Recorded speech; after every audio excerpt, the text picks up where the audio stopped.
Good evening and I welcome you student. देखिए, बहुत ही important topic है, इस पे बहुत क्वेश्चन आने वाले हैं और इस बार जो सैंपल पेपर रिलीज हुआ उस पर भी ये क्वेश्चन आए हुए हैं। पीरियोडिक क्लासिफिकेशन ऑफ एलिमेंट बहुत फेवरेट टॉपिक है और इसको ध्यान से समझ लो, बहुत ही यूजफुल टॉपिक है। देखो, पहले जैसे मैंने लिखा पीरियोडिक क्लासिफिकेशन ऑफ एलिमेंट, सबसे पहले तो ये पता करो भाई एलिमेंट्स क्या होते हैं। एलिमेंट्स क्या होते हैं भाई? देखो, कुछ सब्सटेंसेस चारों तरफ क्या है, हमारे सब्सटेंसेस है, all around us are substances. Matter क्या है? Different substances which we have around us. और ये किस चीज के बने हुए हैं? तो एलिमेंट्स हैं, एटम्स हैं, कंपाउंड्स हैं, बहुत सारी चीजें हैं जिससे सारा मैटर बना हुआ है। डिफरेंट, कोई सॉलिड है, कोई लिक्विड है, कोई गैस है, डिफरेंट शेप्स हैं, डिफरेंट प्रॉपर्टीज हैं। तो एलिमेंट्स क्या होते हैं? वो सब्सटेंसेस जो केमिकली ब्रेक नहीं किए जा सकते। तो एलिमेंट्स, जैसे ये कह रहा है एलिमेंट्स, तो substances which cannot be broken, which cannot be broken into simpler substances,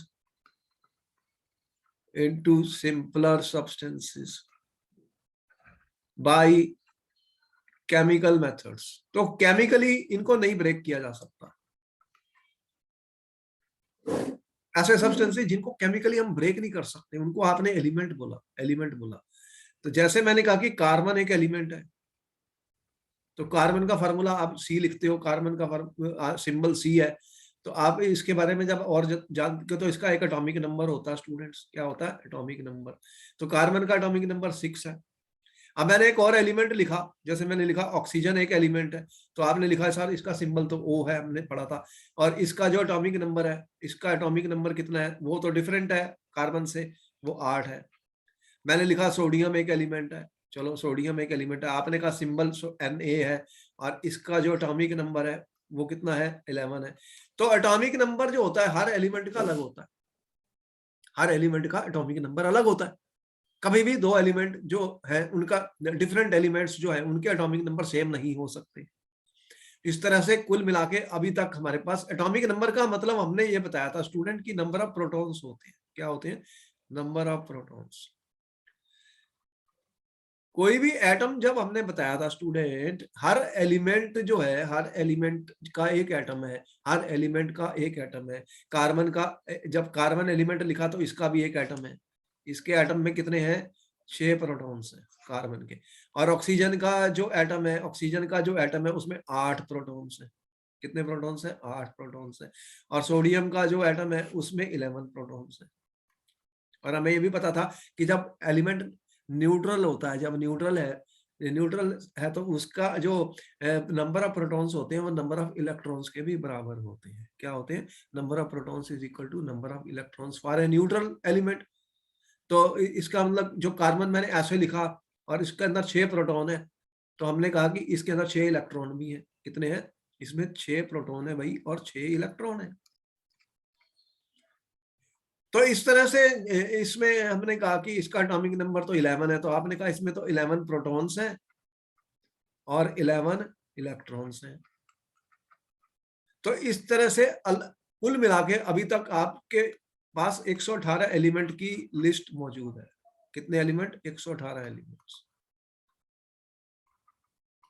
अभी तक जो आपके पास एक टेबल मिलेगा बुक्स में, उसमें 118 एलिमेंट दिखाए गए हैं, जिसमें से सारे तो नेचुरली अकरिंग नहीं है, मैन मेड भी हैं। जैसे जैसे एटॉमिक नंबर बढ़ता जा रहा है, नंबर ऑफ प्रोटॉन्स बढ़ते जा रहे हैं, तो उसकी स्टेबिलिटी बहुत सारे देखोगे कि ये जो 94 के बाद, 92 के बाद बहुत सारे एलिमेंट जो है वो स्टेबल नहीं है, तो वो नेचुरली एग्जिस्ट नहीं करते, नेचुरली एग्जिस्ट नहीं करते। उन्हें सिंथेटिक एलिमेंट्स कहते हैं, मैन मेड एलिमेंट्स कहते हैं। वो न्यूक्लियर रिएक्टर्स में बनते हैं, उनकी शॉर्ट लाइफ बहुत शॉर्ट होती है, बहुत शॉर्ट होती है। तो 118 एलिमेंट हैं इस समय।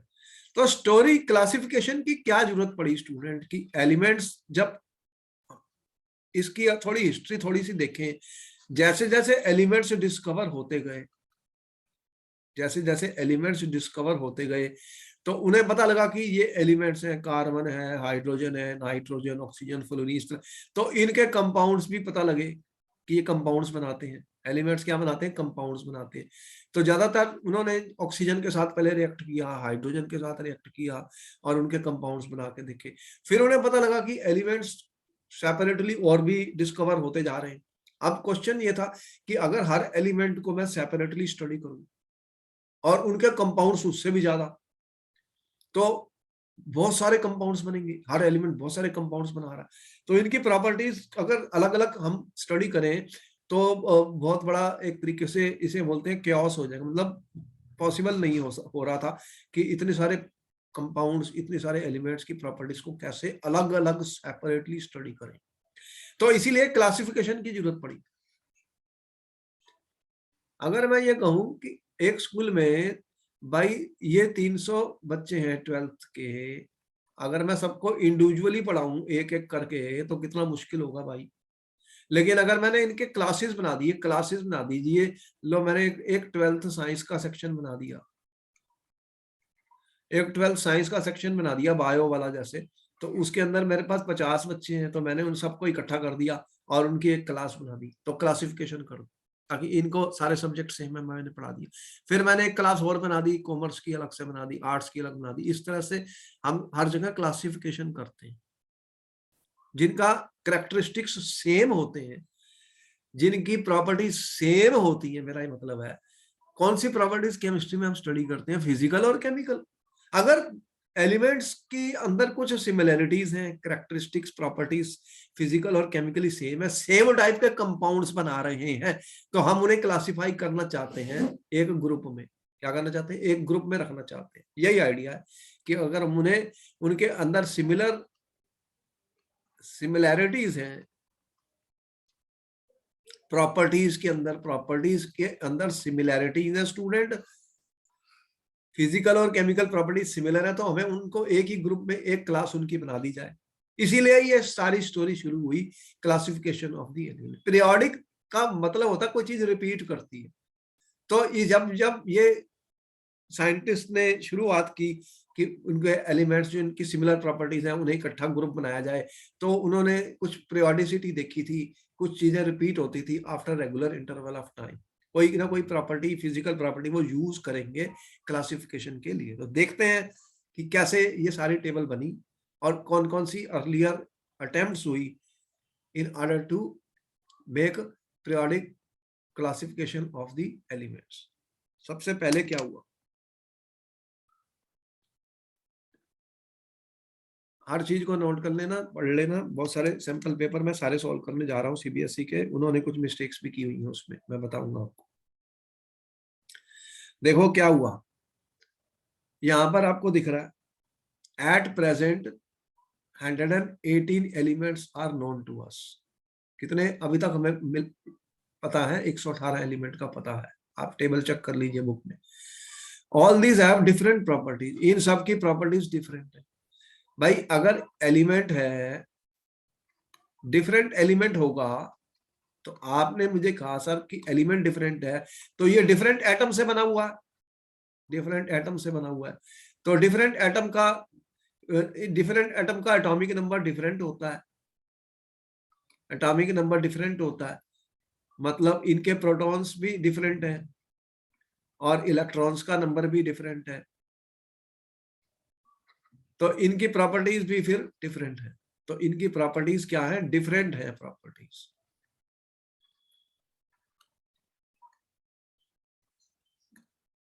तो उसमें 95 तो नेचुरली अकरिंग है, बाकी जैसे मैंने बताया था मैन मेड है, सिंथेटिक है। तो जैसे जैसे ज्यादा से ज्यादा एलिमेंट डिस्कवर होते गए, तो it was difficult to predict the behaviour, properties of elements individually and the compounds they are forming. Therefore, it became important to classify elements according to their, तो फिर एलिमेंट्स को क्लासीफाई किया जाए according to their properties. बात समझ में आई? जिनकी properties similar है, जिनकी properties similar chemical property, similar chemical and physical कह रहा हूं, चलो सिमिलर है, उनको एक क्लास में इकट्ठा ग्रुप बना दिया जाए। क्या कर दें, उनका कोई ग्रुप बना दें, ताकि एक एलिमेंट को स्टडी करने से बजाय पूरा ग्रुप हम स्टडी कर लेंगे, क्योंकि कंपाउंड्स तो बहुत बनेंगे। तो इट वाज नेसेसरी कि ये प्रॉपर्टी स्टडी करने के लिए हमने देखा कि कौन कौन से कंपाउंड वो बनाते हैं, कंपाउंड्स कौन कौन से फॉर्म कर रहे हैं एलिमेंट्स। सबसे पहले जो कंपाउंड स्टडी हुए थे वो क्या करते थे, ऑक्सीजन के साथ रिएक्ट करते थे और हाइड्रोजन के साथ रिएक्ट करके कंपाउंड्स देखते थे किस टाइप के कंपाउंड बना रहा है। तो grouping of different elements into different classes is called periodic classification of elements. सबसे पहले तो ये पता लगा कि व्हाट इज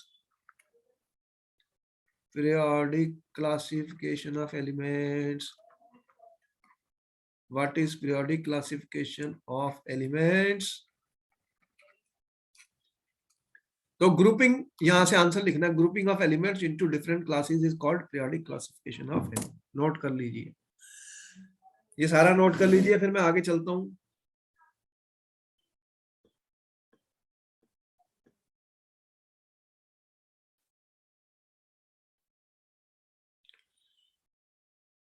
अब क्वेश्चन ये था कि जैसे बहुत सारे एलिमेंट्स, नए से नए एलिमेंट मतलब डिस्कवर होते गए और उनके कंपाउंड्स भी मिले जिनकी प्रॉपर्टीज बहुत डिफरेंट थी, तो अब उसको क्लासिफाई करना जरूरी था। The method of grouping elements into different classes is known as periodic classification of elements. Classification का फायदा क्या होता है, बेनिफिट क्या होता है, what is the advantage of classification, helps to understand the properties of elements and their compounds. तो what are the benefits, ठीक है, और reasons for periodic classification of elements.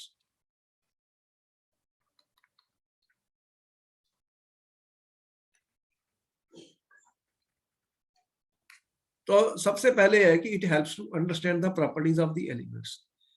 तो एक तो it helps to understand the properties of the elements and their compounds. तो ये help करते हैं हमें उनकी प्रॉपर्टीज को अंडरस्टैंड करने के लिए और उनके कंपाउंड्स का भी। Based on their position in the periodic table one can predict properties of element. और जब मैंने उनको पीरियोडिक टेबल एक बना दी, एक टेबल बना दी, तो टेबल के अंदर जो ग्रुप में एलिमेंट होंगे उनकी प्रॉपर्टी सिमिलर होंगी। क्या होंगी? सिमिलर होंगी। तो इससे हमें पता लग जाएगा। इस पर क्वेश्चन आया, सीबीएसई का पेपर में क्वेश्चन आया इसमें, जब आंसर बताऊंगा आपको, आपके सामने आएगा। तो based on their position in the periodic table, one can predict the properties of the elements. One can predict properties of elements. तो हम उनकी प्रॉपर्टीज को प्रेडिक्ट कर सकते हैं। क्या कर सकते हैं? प्रेडिक्ट कर सकते हैं। देखते हैं कि क्या कर रहे हैं। तो again I am talking of advantages of classification. तो एडवांटेजेस क्या दिख रही है, क्लासिफिकेशन क्यों कर रहे हैं हम students? What are the advantages of classification of elements? Enables chemists to predict properties of elements and their compounds based on their position in the periodic table. So it will become easier to study, understand, compare and contrast the related property among the elements. अगर हमने groups बना दिए, classes बना दीजिए, तो बहुत आसान हो जाएगा उनकी प्रॉपर्टीज को स्टडी करना, कंपेयर करना एक दूसरे से, और उनके किस टाइप के कंपाउंड्स बनेंगे, ये सारी इंफॉर्मेशन हमें मिल जाएगी। तो इसलिए जो केमिस्ट थे वो चाहते थे कि हम एक टेबल बनाएं जिसमें एलिमेंट्स को ग्रुप्स में डिवाइड कर दिया जाए, जो सिमिलर एलिमेंट्स हो वो सेम ग्रुप में डाल दिए जाएं, और दूसरे एलिमेंट से हम फिर उनको जज और कंपेयर कर सकते हैं उनकी प्रॉपर्टी से, और किस टाइप के कंपाउंड्स वो बनाएंगे जब वो रिएक्ट करेंगे ऑक्सीजन से, हाइड्रोजन से, नाइट्रोजन से, क्लोरीन से, वो भी हमें पता लग जाए। तो इसलिए ये ग्रुपिंग जरूरी थी। देखते हैं कि कैसे कैसे हुआ। अब ये हिस्ट्री थोड़ी सी स्टडी करते हैं। Let us study what is the history of the periodic table of elements.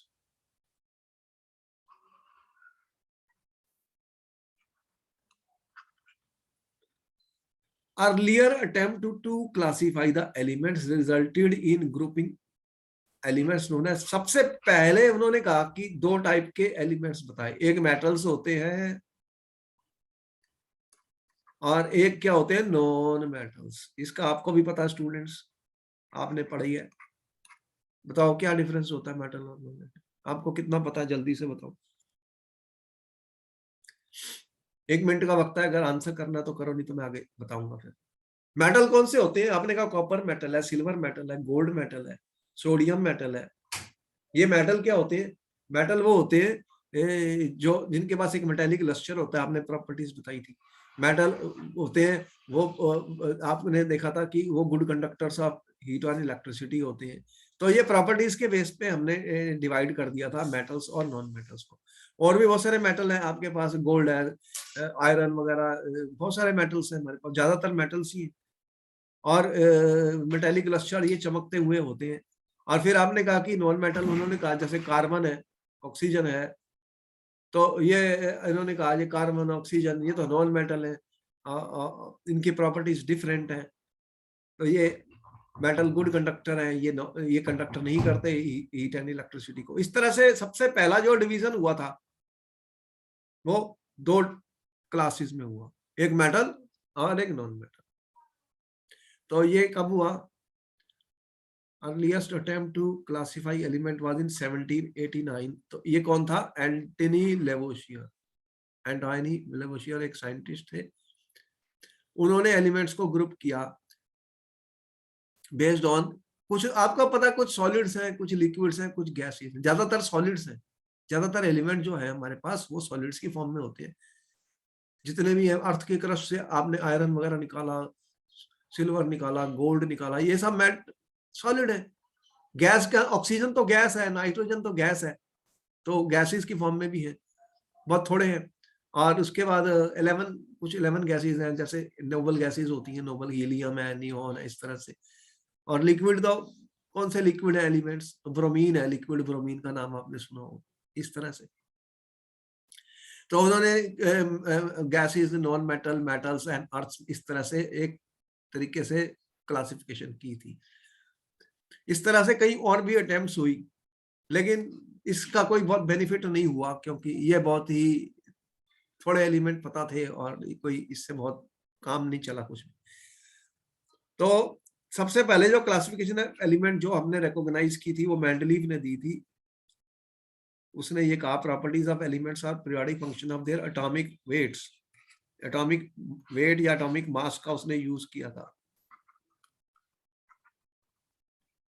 तो फिजिकल प्रॉपर्टी एटॉमिक मास का यूज किया था मेंडलीव ने क्लासिफिकेशन के लिए। अभी आने वाला है, हम देखते हैं, आगे चलते हैं। तो डॉबरिनर एक साइंटिस्ट थे। उन्होंने क्या किया, उन्होंने देखा कि उस समय सिर्फ 32 एलिमेंट्स डिस्कवर हुए, बहुत कम एलिमेंट डिस्कवर हुए, बहुत थोड़े ही थे, 32 एलिमेंट्स के बारे में जानकारी थी। तो डॉबरिनर ने अपना लॉ बनाया, लॉ ऑफ ट्राइड्स। ट्राइड्स का मतलब क्या होता है, इसको जाना जाता है, ये कह रहा है लॉ ऑफ ट्राइड्स क्या होता है। ट्राइड का मतलब होता है कि उसने देखा कि अगर एलिमेंट्स को increasing order of atomic masses से अरेंज किया जाए, मतलब वो कह रहा है when elements are arranged in order of increasing atomic masses, groups of 3 elements. तो उसने कहा कि उनकी प्रॉपर्टीज केमिकली सिमिलर थी। जैसे मैंने ये कहा, एक लिथियम लिया भैया, फिर मैंने एक सोडियम लिया, एक पोटेशियम लिया, इनका एटॉमिक मास जो है वो बढ़ रहा है। क्या हो रहा है, इंक्रीज कर रहा है, इनका एटॉमिक मास इंक्रीज कर रहा है। ये 3 एलिमेंट हैं तो ये ट्रायड बन गया। कितने एलिमेंट है? 1 2, ये नंबर 1 एलिमेंट है, ये 2 एलिमेंट है और ये 3 है। और वो कह रहा है कि इनको increasing order of atomic mass में उसने अरेंज किया। और उसने क्या फाइंड किया कि जो जो मिडल वाला है ना, मिडल वाला, उसका जो एटॉमिक मास है, मिडल वाला कौन सा है? यहाँ पर सोडियम। देखो ये सोडियम है मिडल वाला। इसका एटॉमिक मास जो है वो mean of the two atomic masses है। किसका है? मीन का मतलब क्या होता है? Atomic mass of lithium plus atomic mass of potassium. ये लिथियम है, ये पोटेशियम है, डिवाइडेड बाय 2, तो ये अर्थमेटिक मीन आ जाएगी। वो इसके बराबर आ रहा। मिडल वाला कौन सा? यहाँ पर सोडियम। तो सोडियम का एटॉमिक मास जो है वो इन दोनों की मीन के बराबर ऑलमोस्ट आता है। तो उसने देखा कि इन तीनों की प्रॉपर्टीज है ना chemically similar. Lithium, sodium, potassium, they have chemically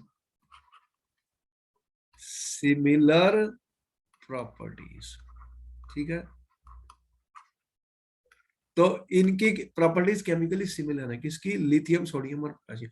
और इनको एटॉमिक मास के बेस पे अरेंज किया गया है। किस पे अरेंज किया? Atomic mass. तो एटॉमिक मास बढ़ रहा है यहाँ पर, और इसका एटॉमिक मास और इसका एटॉमिक मास का अर्थमेटिक मीन जो है वो इसके एटॉमिक मास के बराबर आ रहा है। इसके बराबर आ रहा है, मिडल एलिमेंट के बराबर। 3 एलिमेंट है तो उसने इसे लॉ ऑफ ट्राइड्स का। और इनकी फिजिकल और केमिकल प्रॉपर्टीज, फिजिकल और केमिकल प्रॉपर्टीज सिमिलर है। Physical and chemical properties are similar. ये तीनों ही मेटल्स होते हैं students. Lithium, sodium and potassium, they are metals. तो अभी ये पहला ट्राइड बनाया था किसने? डॉबरिन ने।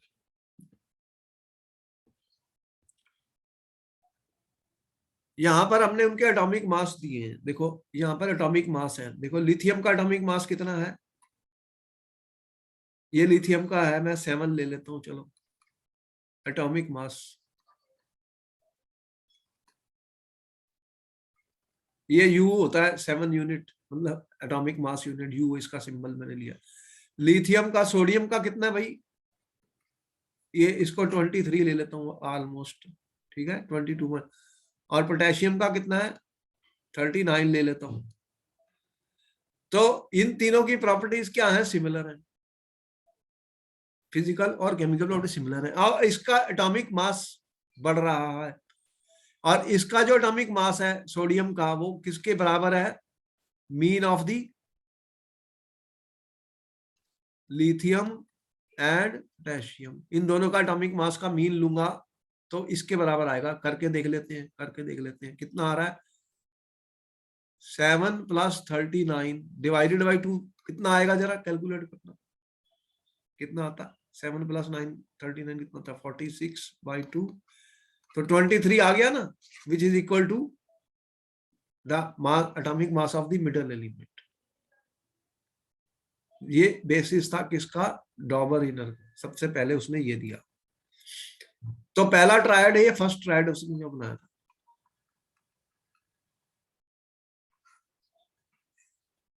आप इसी तरह एक और देख लेते हैं, कैल्शियम, स्ट्रोंशियम एंड बेरियम। यहाँ पे एटॉमिक मासेस बढ़ रहे हैं। ये तीनों की properties physical and chemical properties are similar. क्या है? सिमिलर है। और अगर हम ये फाइंड करें एटॉमिक मास ऑफ स्ट्रोंशियम, तो ये 40 ले लेता हूं इसको कैल्शियम का, और ये 137 डिवाइडेड बाई 2 कितना आ रहा है? जरा कैलकुलेट करना है। इसके बराबर आना चाहिए मिडल एलिमेंट के। कितना आ गया ये? 177/2 कितना होता है?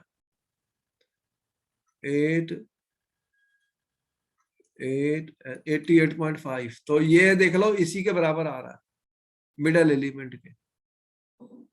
तो atomic mass of the middle element is arithmetic mean of the first and third element when arranged in increasing order of atomic mass। तो ये हमारे पास सेकंड ट्रायड मिल गई। तो it also obeys Dobereiner law, ये भी obey कर रहा है Dobereiner law. This triad obeys Dobereiner's, ठीक है। तो ये ऐसे क्वेश्चन पूछे जाने हैं, इसलिए मैं बता रहा हूँ इसको कि कैसे क्वेश्चन आने वाले पेपर में। डॉबर इनर का मैं बता रहा हूँ कि ये डॉबर इनर का जो है इट, ये लिखा हुआ हमने Dobereiner's law of triad, अबे हो गया, इसको नोट कर लो फिर आगे चलता हूँ।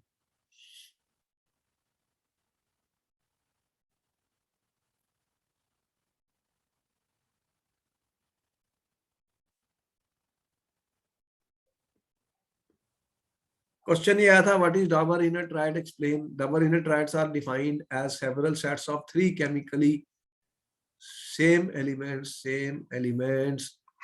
the atomic weight of one which is nearly equal to the mean of the atomic weight of the other 2 elements। अब क्वेश्चन ये आया, is it a triad? The answer is yes, it is a triad, क्योंकि इनकी property similar है, chemical properties are similar. Second क्या था कि atomic mass of strontium, atomic mass of SR strontium है, ये 3 एलिमेंट्स हैं। Strontium is the mean of atomic weight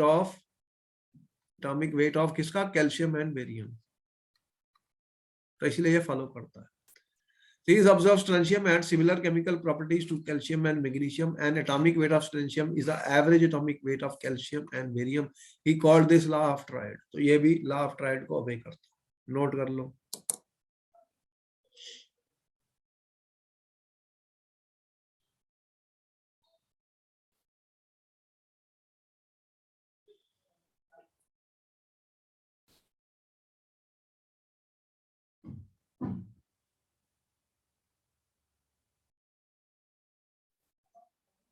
next आ गया क्वेश्चन,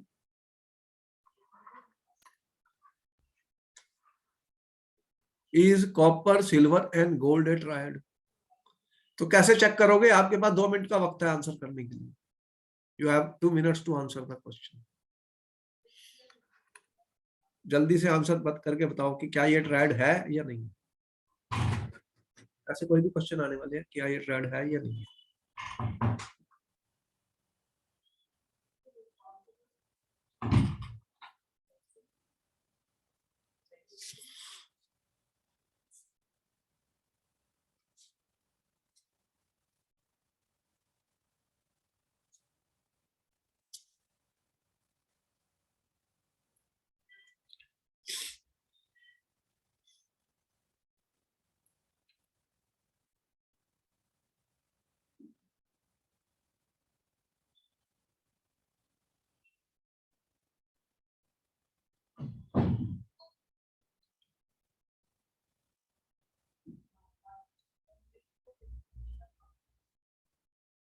क्या ये ट्रायड है, यस और नो, जल्दी से बताओ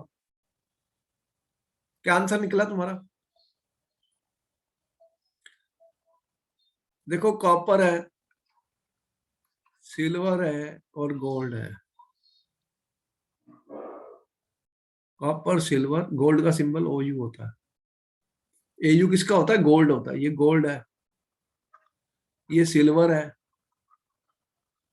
और ये कॉपर है। अब इनके एटॉमिक मासेस आपको दिए हुए हैं स्टूडेंट्स यहाँ। कॉपर का और गोल्ड का कितना है, मान लो इसको 63 मान लूं और ये 197, ये 63 और इसको 197 ले लूं और इनका मैं अर्थमेटिक मीन निकाल रहा हूं। कितना आ रहा है? 63 प्लस 197/2, ये 130 आ रहा है। लेकिन सिल्वर का तो 108 है, तो 130 इज नॉट इक्वल टू 108। तो फिर ये does not follow, does not follow, does not follow Dobereiner's triad rule. तो ये फॉलो नहीं कर रहा। फिर ऐसे क्वेश्चन पेपर में दिए जा सकते, नोट कर लो।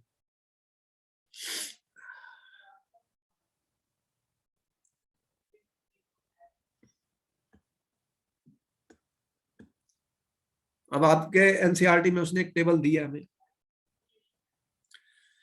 कह रहा है गिवन बिलो टेबल 5.1। देखो ऐसे क्वेश्चन पेपर में आ सकते हैं, सोच लो। Some groups of 3 element, 3 group दिए हैं, ग्रुप ए, ग्रुप बी और ग्रुप सी।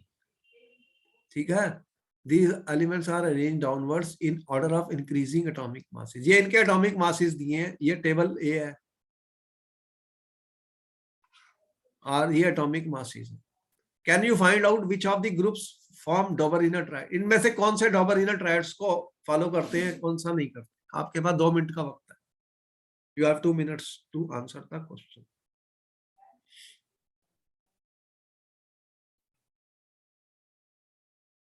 कैसे चेक करोगे? फर्स्ट और थर्ड का मीन निकालो एटॉमिक मास का, क्या वो मिडल एलिमेंट के इक्वल आता है या नहीं आता, बस इतना ही चेक करना है।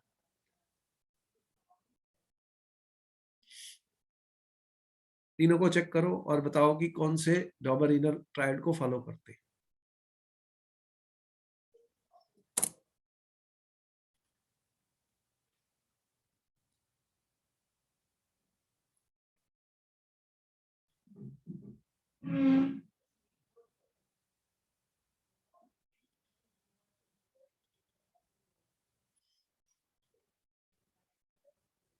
आपको मिल रहे हैं 2 मिनट का वक्त, हो जाएगा तो बता देना।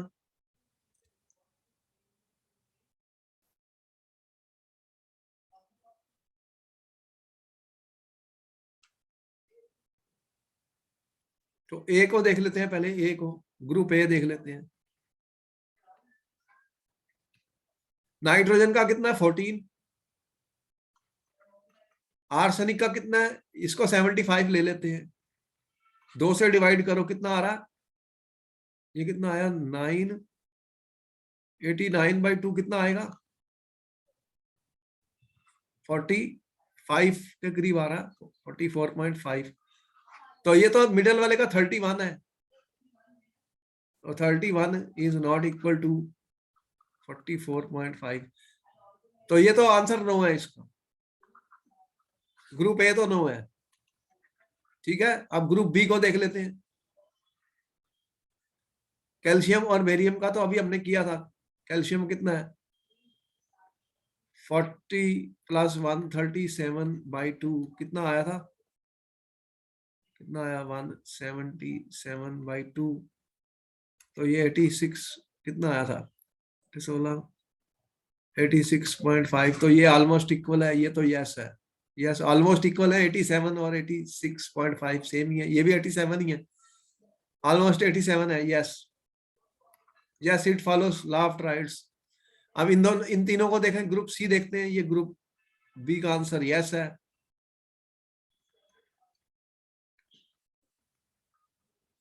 और ग्रुप सी का भी कैलकुलेट करके देखो, ये कितना दिया है? 35.5। इसको ले लो 127 डिवाइडेड बाई 2, ये कितना आएगा?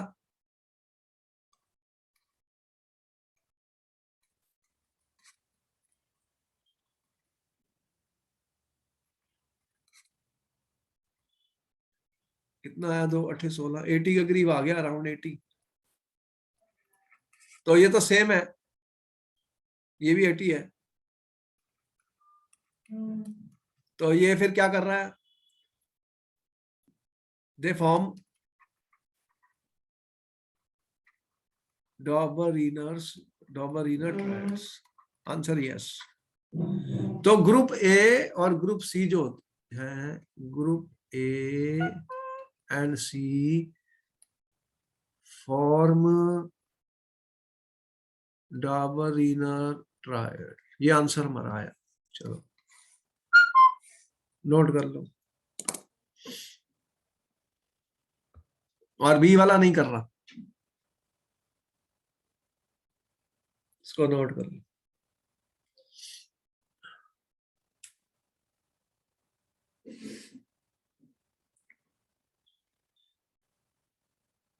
कोई डाउट है इनमें? समझ आ गया कि कैसे निकालना है? पेपर में ऐसे क्वेश्चन आते हैं जो टेबल एनसीईआरटी बुक से लेके कुछ भी कर सकता है।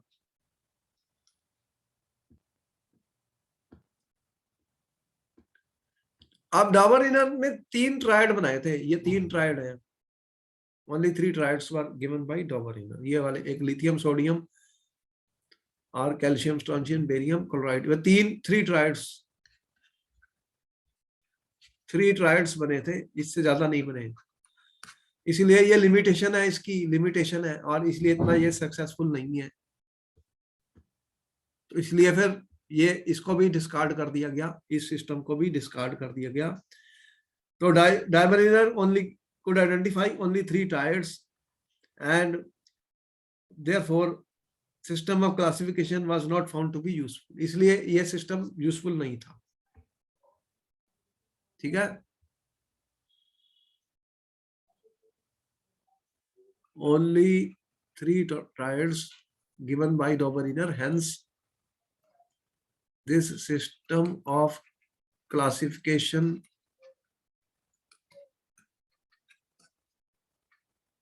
was not very useful। तो ये सिस्टम भी यूजफुल नहीं था।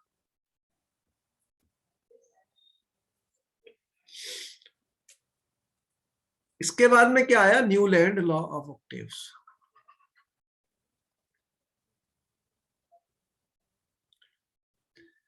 व्हाट इज न्यू ऑक्टेव्स का मतलब क्या होता है कि एक्चुअली में म्यूजिक के अंदर आपको पता है हमारे भी ऑक्टेव्स सारे गमा पा ना था, इस तरह से 8 वो हैं। इसने क्या किया कि एलिमेंट्स को, न्यूलैंड ने क्या किया, न्यूलैंड ने एलिमेंट्स को अरेंज किया according to increasing atomic mass, increasing atomic weight से अरेंज किया। तो उसने देखा कि जो 8th एलिमेंट था उसकी प्रॉपर्टीज सिमिलर थी। क्या थी? सिमिलर थी। तो उसने उसका ला दिया, law of octaves. Every 8th element has similar properties when elements are arranged in increasing order of atomic masses। तो ये कह रहा है कि एलिमेंट्स को उसने क्या किया, अरेंज किया इंक्रीजिंग एटॉमिक मासेस, और जो 8th एलिमेंट आया उसकी प्रॉपर्टी सिमिलर आई। क्या आई? Similar I. तो इसको उसने नाम दिया न्यूलैंड लॉ ऑफ ऑक्टेव्स। तो why is it called Newland law of octaves? ये क्वेश्चन आया। He arranged in order of increasing atomic masses, he started with the element having the lowest atomic mass। उस समय hydrogen का था, अभी भी यही है, लोएस्ट एटॉमिक मास हाइड्रोजन का। और थोरियम से एंड हुआ which was 56th एलिमेंट। उस समय 56 एलिमेंट्स थे उसके पास। कितने थे? 56। अभी जो मॉडर्न पीरियोडिक टेबल है उसमें 118 है। He found every 8th element had property similar to the first one। He compared this to law of octave found in music। ये जो म्यूजिक के अंदर एक लॉ ऑफ ऑक्टेव्स है, उससे उसने कंपेयर कर दिया। ठीक है। Newland octaves properties of lithium and sodium are found to be same. जैसे कि ये एग्जांपल हम ले रहे हैं, टेबल, ये टेबल आपके सामने आ रहा है, एनसीईआरटी ने टेबल दिया है। देखो, ये आपके नोट, म्यूजिक के नोट्स होते हैं, नोट्स ऑफ म्यूजिक। कौन सा? सा रे गा मा पा ना धी नी। जो लोग म्यूजिक सीख रहे हैं उन्हें पता होगा म्यूजिक के नोट्स।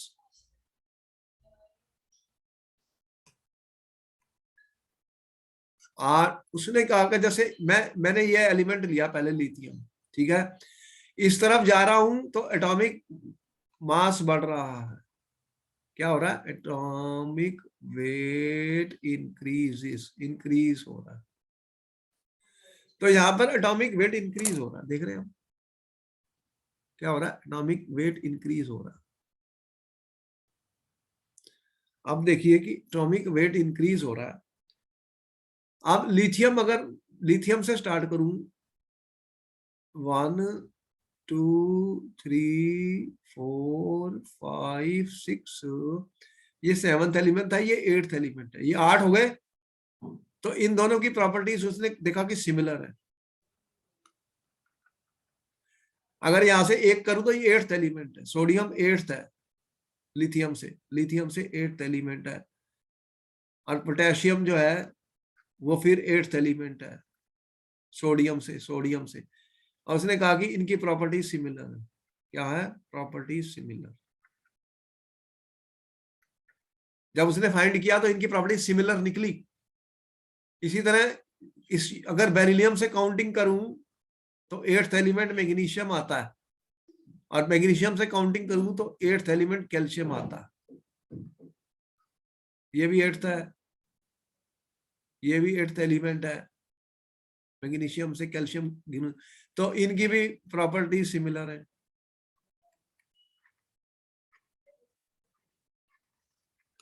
अब उसने बोरॉन से स्टार्ट किया तो 8th एलिमेंट कौन सा है, एल्यूमिनियम है। गिन के देख लो यहां से, 1 2 3 4 5 6 7 8, तो बोरॉन के बाद 8th एलिमेंट एल्यूमिनियम है। इनकी भी प्रॉपर्टी सिमिलर है।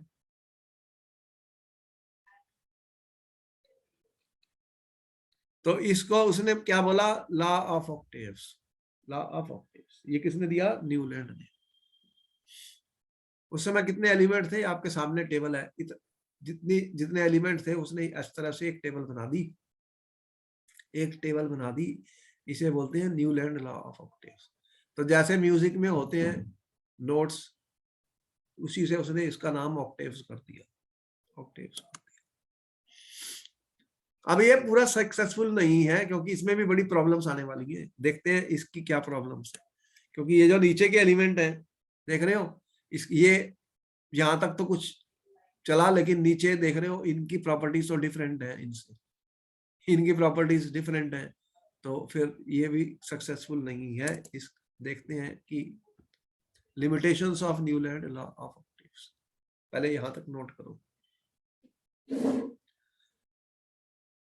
इनके जो भी मैं अभी बता रहा हूं, इनके पास क्या है, what is the Dobereiner law, how many triads it is applicable, and limitations. Of Newland octaves, where it is applicable and what are the limitations. So what the Newland found? It was found the law of octaves was applicable only up to calcium. ये सिर्फ calcium तक चला। कहां पर calcium दिख रहा तुम्हें, ये कैल्शियम दिख रहा है, सिर्फ यहां तक सक्सेसफुल हुआ, उसके बाद ये एक्सप्लेन नहीं कर पाया। सिर्फ कैल्शियम तक एक्सप्लेन कर पाया, उसके बाद प्रॉपर्टी सिमिलर नहीं आई, पहला प्रॉब्लम। ठीक है,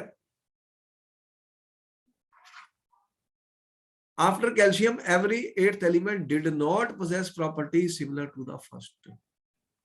पहला problem, it was assumed by Newland only 56 element existed in nature. हो न्यूलैंड ने कहा कि सिर्फ 56 ही एलिमेंट हैं जो एग्जिस्ट करते हैं। ये भी सच नहीं निकला, क्योंकि उससे बाद और एलिमेंट डिस्कवर हुए, several new elements were discovered. In order to fit elements in the table, Newland adjusted 2 elements in the same slot. फिर उसने एडजस्टमेंट करने की कोशिश की अंडर द नोट।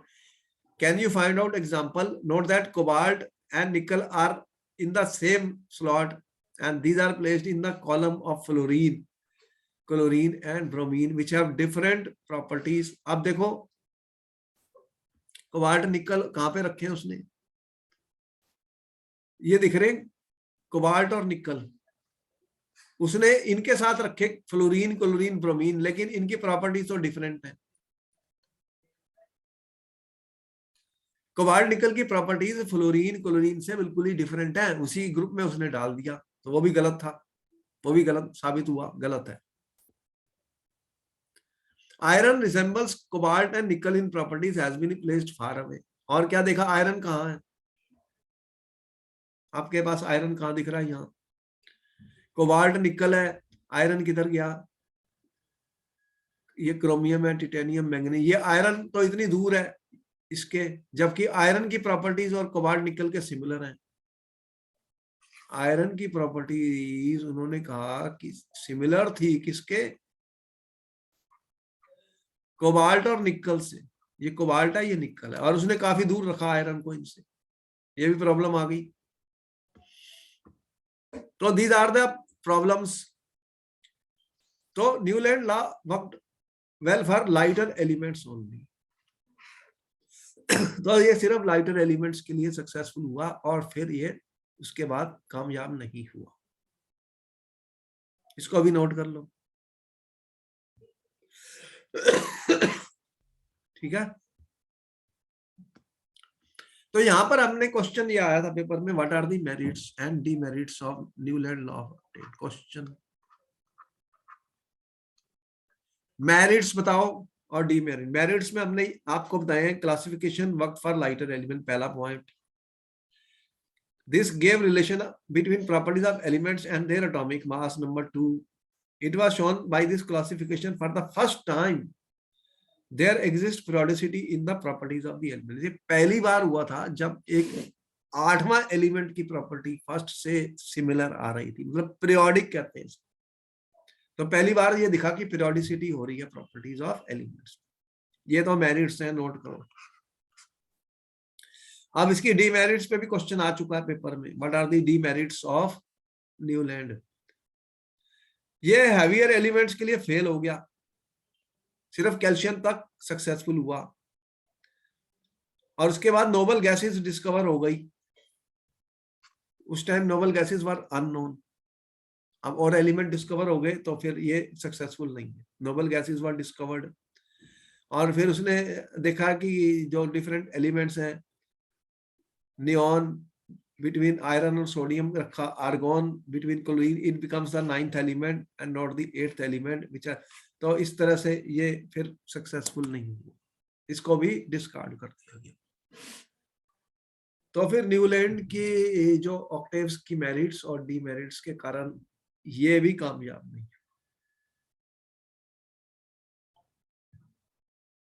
तो क्वेश्चन ऐसे आने वाले हैं कि किस कहां पर डबल इनर ट्रायड एग्जिस्ट करता है और कहां पे नहीं करता, और इनकी लिमिटेशंस क्या हैं। जैसे जैसे ज्यादा एलिमेंट डिस्कवर होते गए, तो ये दोनों ही लॉस जो है पीरियोडिक क्लासिफिकेशन के डिस्कार्ड कर दिए गए, they were not found to be useful. इसके बाद जो आएगा वो नेक्स्ट टॉपिक में हम डिस्कस करेंगे, जो एक्चुअली में यूज हुआ। आपको पता होना चाहिए, मेंडलीफ का नाम आपने सुना है, वो बहुत इंपॉर्टेंट है, वो एटॉमिक मास पे है, और फिर मॉडर्न पीरियोडिक टेबल है। इसका फिर हम डिस्कशन नेक्स्ट क्लास में करेंगे। अभी तक हमने 2 इंपॉर्टेंट लॉ आपको बता दिए जो यूज, दोनों कौन कौन से, एक तो डॉबरिनर का बताया और उसकी लिमिटेशंस, दूसरा न्यूलैंड लॉ ऑफ ऑक्टेव्स और उसकी लिमिटेशन। ठीक है, ओके, फिर मैं मिलता हूँ नेक्स्ट टाइम, और जैसे ही मैं सैंपल पेपर सॉल्व करूंगा आपको सारा बता दूंगा सीबीएसई का। ओके देन, फिर मैं मिलता हूँ नेक्स्ट टाइम, बाय बाय।